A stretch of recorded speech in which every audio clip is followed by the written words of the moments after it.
The U.S. government, our largest employer in the country, and also the most wasteful. That's right. Who's minding the store? Who's watching over those that are watching us? It's certainly not our legislators. Wait till you see how they spend our money.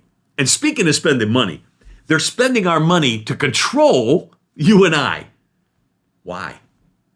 Because this administration is considering you and I patriots, considering you and I terrorists. That's right, we're relabeled as terrorists. This and so much more today on Exposed, the Calo podcast.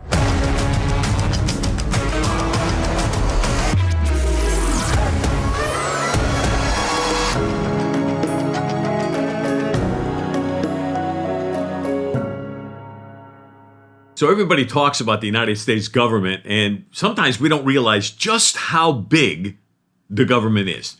Did you know that at the end of 2022, 2.87 million federal employees were in the government? 2.87 million. So that means it's close to 2% of all U.S. workers in the entire United States were employed by the federal government. Now that to me is an unbelievable statistic. So there's a picture up on the screen just to give you an idea of what these departments are. We're going to kind of go through them pretty quickly so you can get a rough idea of just how we're spending. Well, we're not spending it, how they're spending our money. So here it is. You're looking at it on the screen. Department of Health and Human Services, Department of Defense, Department of Labor, Department of Agriculture, Department of Veterans Affairs. You got Department of Interior, Department of Transportation, Justice, Education, Housing and Urban Development, Homeland Security. You got Department of Energy. And then finally, we've got Department of Treasury, Department of State, Department of Commerce. Wow, they just keep going and going. So all of these combined together, 2% of all the workers in the United States working under the federal government. So of all these people divided up into all of these different organizations, you would think that the government has a, top-down philosophy where people at the top kind of tell everybody at the bottom what to do. Surprise, surprise, that's not how it works. Well, why? Here's the thing. The people that are at the bottom have been in government, many for a decade, 2 decades, 3 decades, 4 decades. I mean, come on, they've been there forever. They are entrenched in the system.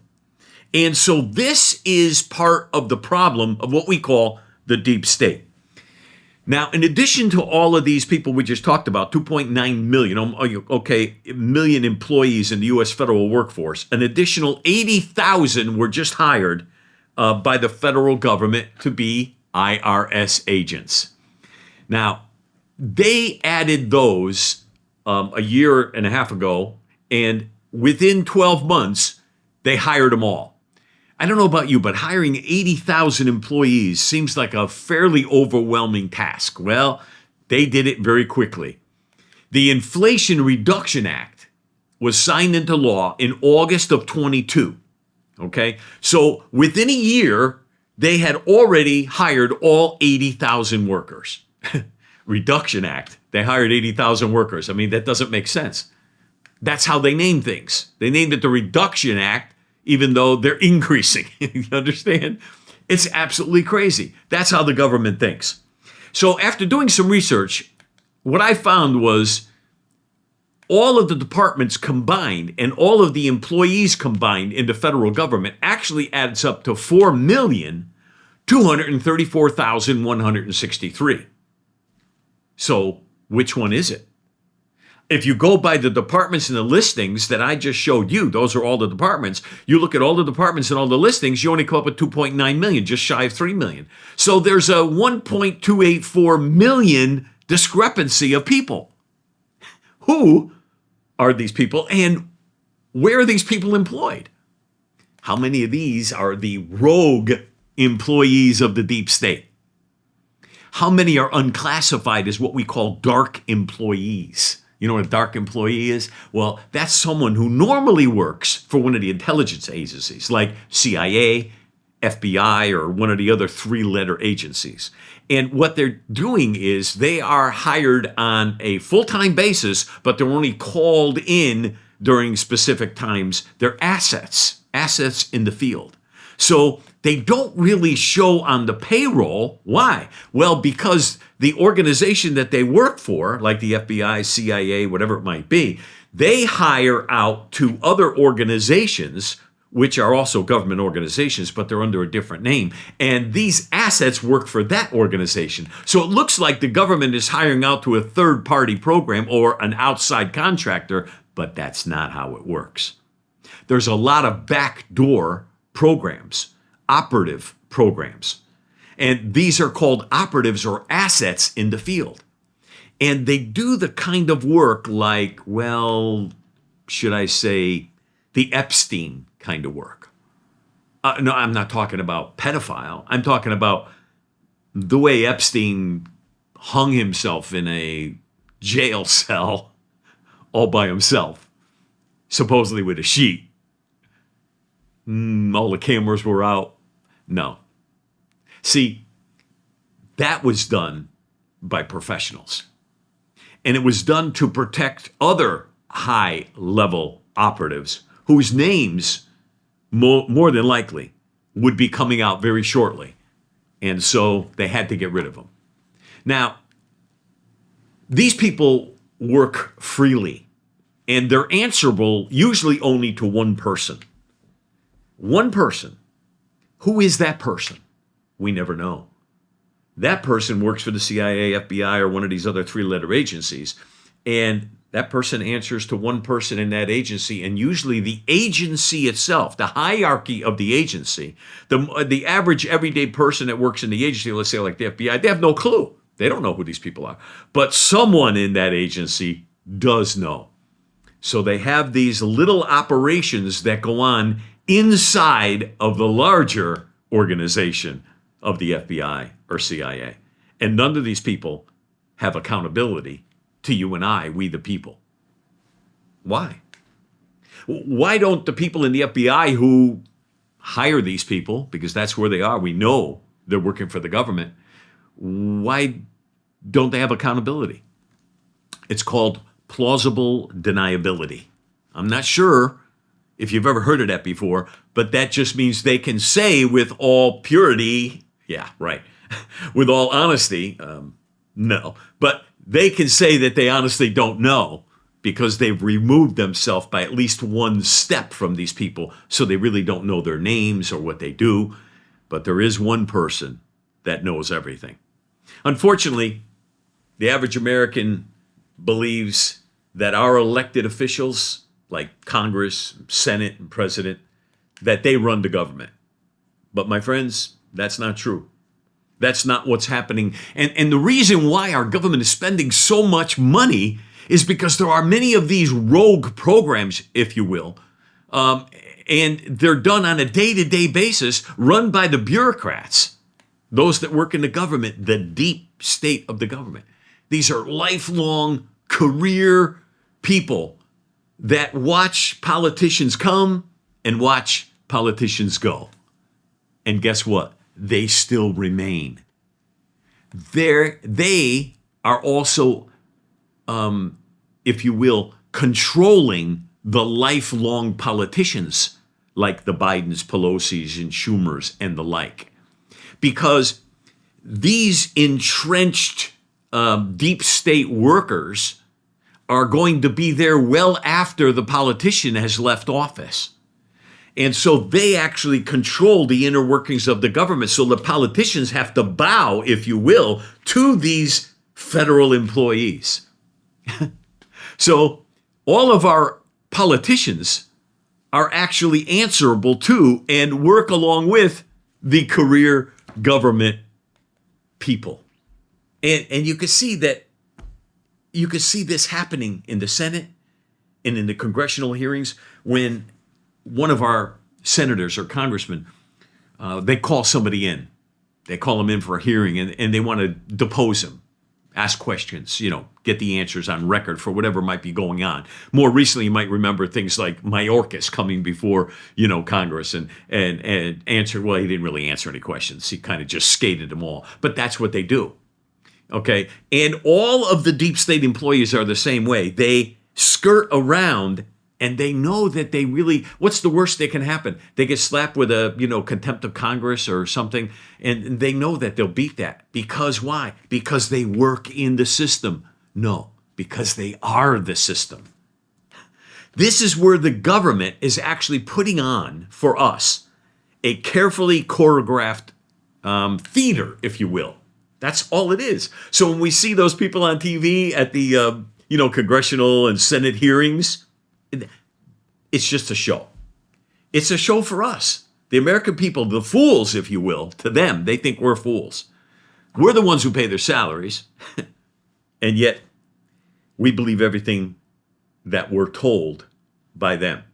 And the career bureaucrats sit back and enjoy the show while we pay their salaries. And they refuse to answer the questions that are put to them by the senators and the congressmen. And so the show continues and nothing changes. And decade after decade has gone by. And that's how we've ended up where we are right now in the United States government. Once in a while they'll throw us a bone. I love it. Like a dog waiting for a treat from its owner. That's kind of the way they do it. They throw you a little, well, we're going to give you some money back or whatever. You're giving me my own money back? And you're giving it to me without interest? It's ridiculous. Up on your screen right now, you're going to look at this photo. These are the top paid employees in the federal government. Now, I want you to look at this carefully for one reason. Each of these people here, you would think, is employed by the federal government, which they are, but you would think that they went through a rigorous investigative or vetting process in order to be hired. But the actual truth of the matter is the only people who get vetted are the executive branch assignees. Those who, like President Trump, when he got in office, he wanted to bring in so-and-so and so-and-so. They go through a vetting process, and it's all, theater. It's all played out in front of us. The Democrats get up and say their speech, and the Republicans get up and say their speech. But they already know who they're going to allow in and who they're not going to allow in. They know that already. But on this screen, what you're looking at is the number one top paid employee in the United States government. Now, this is as of 2022, okay? What's the name at the top of the list there? Anthony Fauci. National Institute of Health, okay? Occupation medical officer, salary, $480,654. More money than the President of the United States. And listen to this. If you go down this list, now we're going to scroll, okay, there's 4 different pictures you're going to see on your screen. I wanted to go through the top 100 employees in the federal government. And I'm not going to go through them by name, just so you can breeze through it. But I want you to notice this. National Institute of Health, the first 5 people on the list work for the NIH, National Institute of Health, all making well over $400,000 a year, just under Fauci. And they go in descending order from highest ranking, highest paid official, if you will. And then we have Veteran Health Administration. Again, health. Okay, so there's a theme here. Institute of Health, Veterans Health Administration, and it goes down the list for the next 20 people. All work for the Veterans Health Administration as medical officers, and they're all making over $400,000 a year. Look at the second picture up on your screen. All right, here you go, down the list, and you look at it, Veterans Administration, Veterans Administration, Veterans Administration. Look at the third list, go down. It's the same thing. This is what we're seeing every single day in the government. These are the people that are the operational people in the government. They're the ones that actually lead the politicians around by the nose, even though we don't know it. So all of these different agencies combined bring us to the total amount of money that the government spends. But what I found, and what you're basically looked at here on the screen with these pictures, is that most of the money, the higher paid salaries anyhow, all has to do with the health welfare of the American people. Or is it welfare? It's health for sure. They're involved in our health, but to what degree? We have all of these people being paid exorbitant amounts of money, supposedly to protect us. From whom? From the pharmaceutical companies, which they're in bed with? Protect us from whom? The doctors who are in bed with the pharmaceutical company, who are in bed with the politicians? Who are they protecting us from? So all of that money, you've seen the top 100 people paid in the U.S. government all have to do with health. Should be scary to you.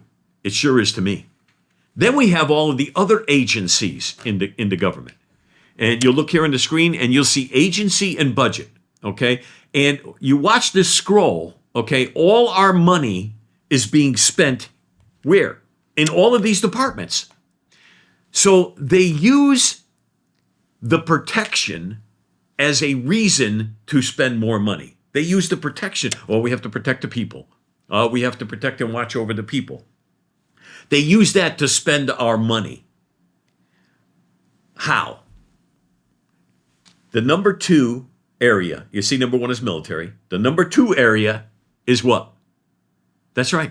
It always has to do with us. It's all about us. We can't we can't watch our own health. We can't make the own decisions for our own health. The government has to make it for us. So they use protection as a reason to spend more money. Homeland Security. Well, we have to protect the people. Really? Is Homeland Security really about protecting the people? Go back, if you remember when Homeland Security bill was passed. You remember 2008. You remember what happened.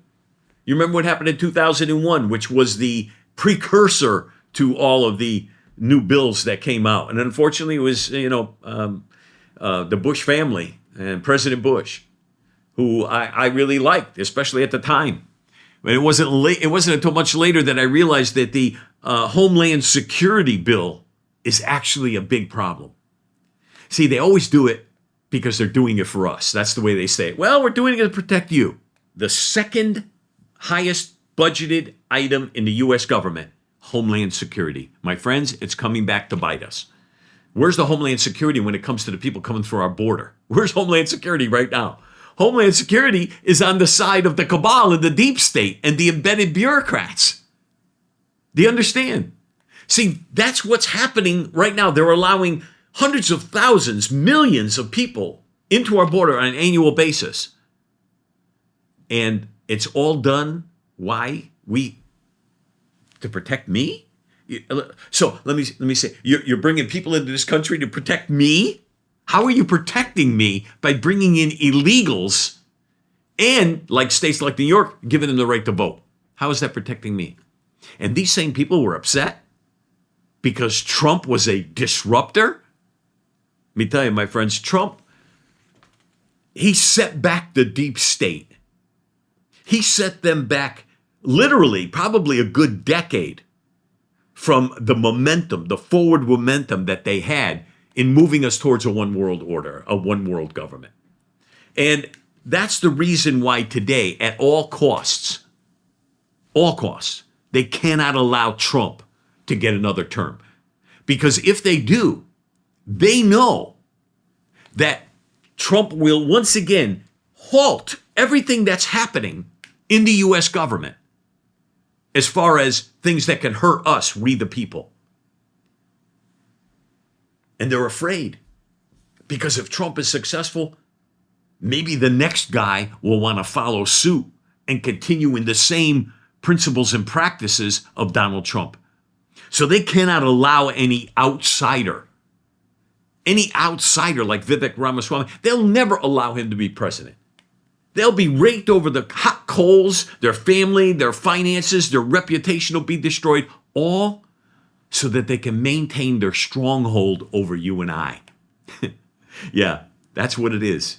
It's a stronghold over us. They control our money. They control us in every aspect. And we saw it in 2020 with the COVID scam. In the intelligence arena, there is so much more involved than you and I think. Like I mentioned the FBI and CIA before. But you know that there's 17 agencies that make up the United States intelligence community? I didn't know this. I did not know this. Here it is. I'm going to have this picture up on your screen of the 17 different offices. I'm not going to read them all. But, Office of Director of National Intelligence, Central Intelligence Agency, Security Agency, Defense Agency, Federal Bureau of Investigation, Department of State, Department of Homeland Security, and on it goes, with a total budget of $76.8 million. 17 different offices. That means 17 different directors, 17 different co-directors, 17 different, secretaries, and on and on and on and on they go.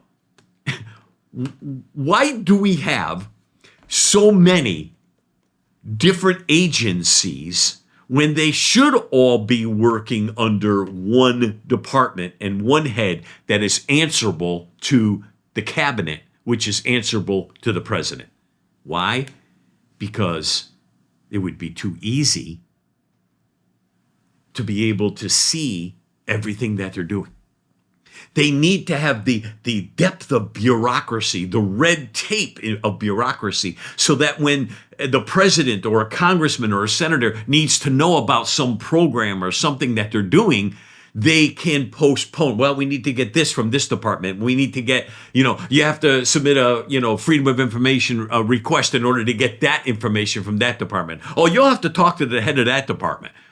It's a circle, and they do it on purpose. All of these 17 agencies were designed to be autonomous. Neither one knows what the other one is doing. But yet, let me tell you, my friends, the people involved in the ongoing day-to-day operations, they know what's going on, and they know how to control everything that comes through their offices. When Trump was in office, he kept the raises, for instance, in line. In other words, every year federal employees would either get no increase or a very small increase.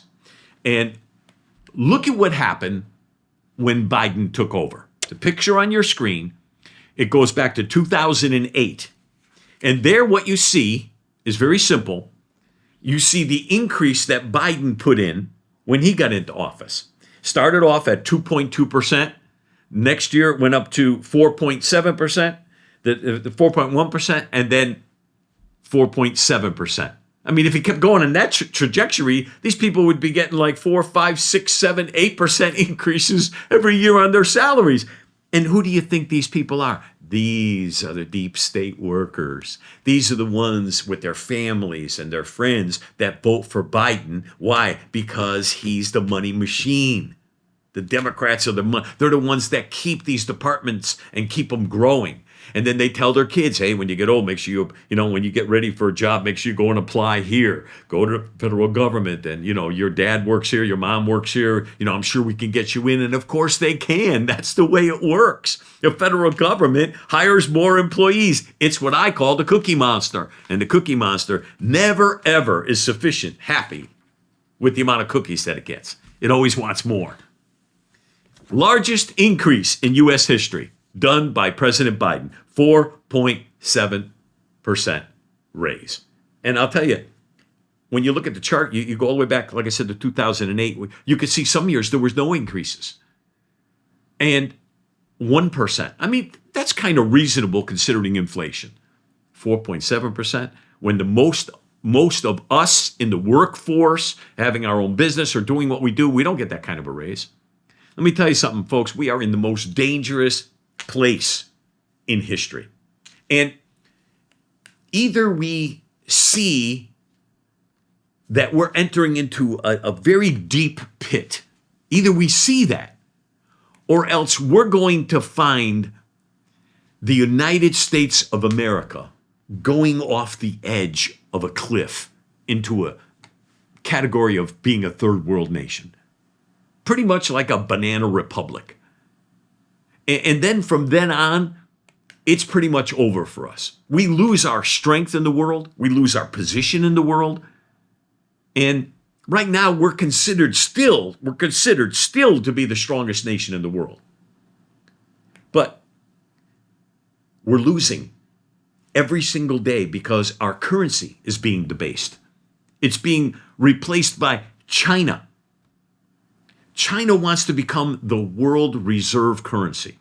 And I can only pray that I'm wrong. I can only pray that this never happens. But it sure looks as though we're headed in that direction.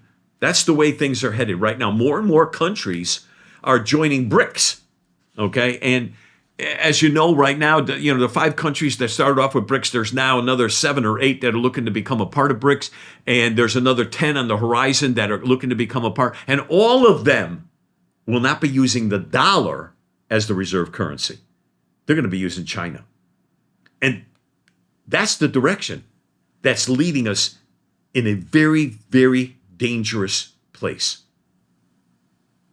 And I'm concerned. I'm concerned about not just America, but I'm concerned about the welfare of our children. I'm concerned about the protections that you and I need to have for our own life, for our own freedoms. You can't even go online right now without the government knowing pretty much your every move. So look, I hope you're with me. I hope you're going to join me, and let's stay strong. 2024 is going to be an awesome year to be alive. I don't mean that in necessarily a good way. It could be awesomely bad, but it's going to be awesome because here's the thing. God is still seated on the throne. Now, I don't know if you're a Christian or if you believe in God or whatever, that's up to you, but I can tell you this, God is still seated on the throne, and it may look like evil is taken over. It may look like it's darkness before us, but it's always the darkest before the dawn. So I tell you to stand up and be strong. Don't be afraid to tell your family and your friends about truth, justice, and the American way, because that, my friend, comes right from the Bible. That is wholeheartedly right from the Word of God. And I believe it's God that helped establish this nation, and it's God that's going to keep this nation on the path that it is on currently right now. So I hope you'll join me. Let's promote and let's do all that we can to get Donald Trump president, because this is going to be his last round, last hurrah, last time around. Let's make it happen so maybe we can get a reprieve here in this nation for another 4 years. This is Mike Calo with Exposed, the Calo podcast. God bless you, and God bless America.